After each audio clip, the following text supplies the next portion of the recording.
What's going on, people, and welcome to another top 10 of mine. And this one is another basketball one, second basketball one I'm doing. Best all-time for me, NBA three-point shooters. Hope you enjoy the list, guys. Let me know yours in the comments. I've got some greats on here, and I'd be interested to compare them to your list as well. So let me know in the comments. Let's get into it. At number 10, we got Manu Ginobili. Spurs, really good role man in terms of he can start, he can come off the bench, energy, stamina, just hustle, work rate, defensively, attacking as well. Just an all-time great, one that I grew up watching a lot, and he was very good at three-pointers. And I remember a lot through my childhood of him making big shots in clutch times and helping them win championships. So Ginobili, number 10. Number 9, Jamal Crawford.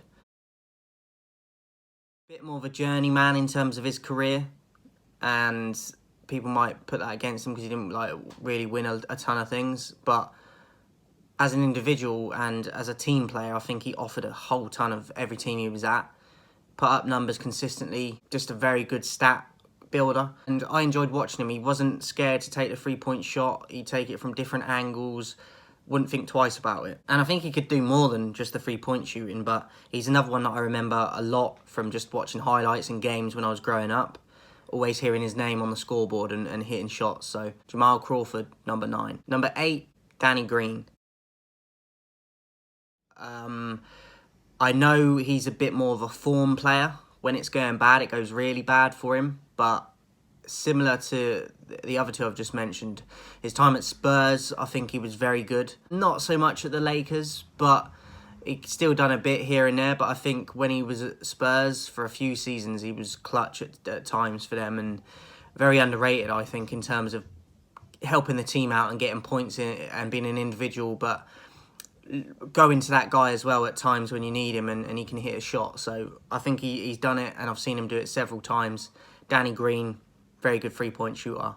Number 8. Number 7, a guy that hasn't won a title yet, and I think he needs to before he retires to be considered in a great list. But he's a fantastic player, but he's kind of a little bit more when he wants to turn up. And I think so far in his career, the big moments and things have eluded him. And when you look at him to try and stand up and be counted for, he kind of flops. But then through the regular season, he'll do really good. But then when it comes playoff time, he might just disappear. And that is James Harden. Three-point master.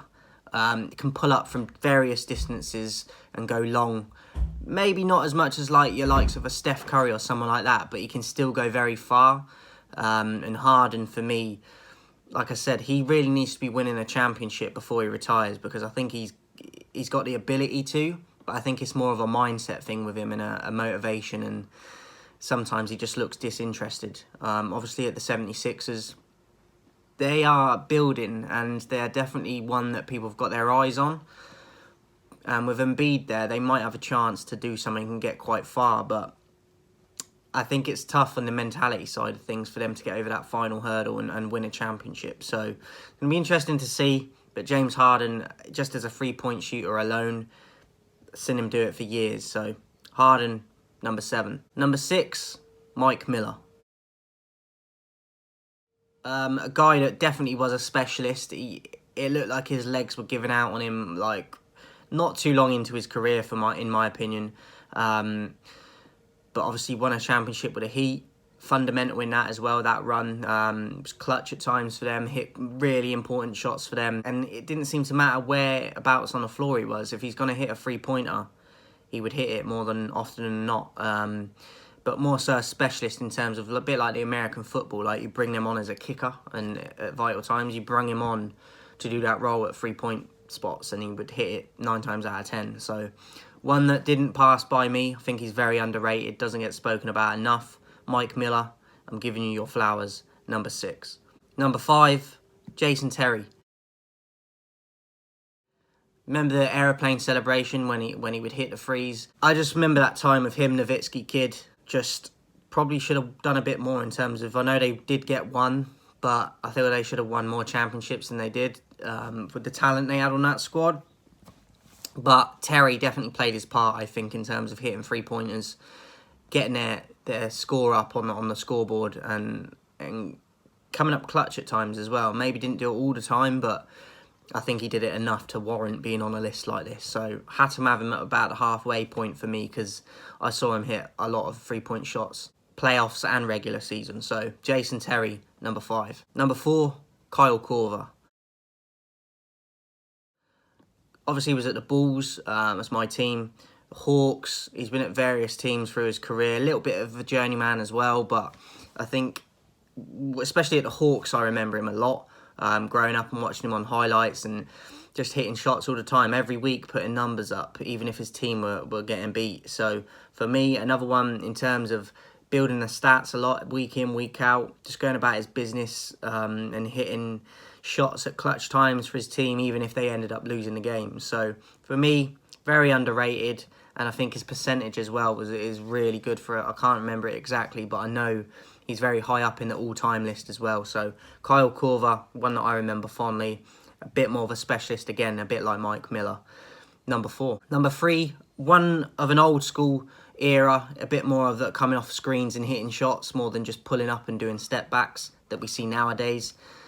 But at the time, he was the best at it, in my opinion, and held the record for a long time, and that was Reggie Miller.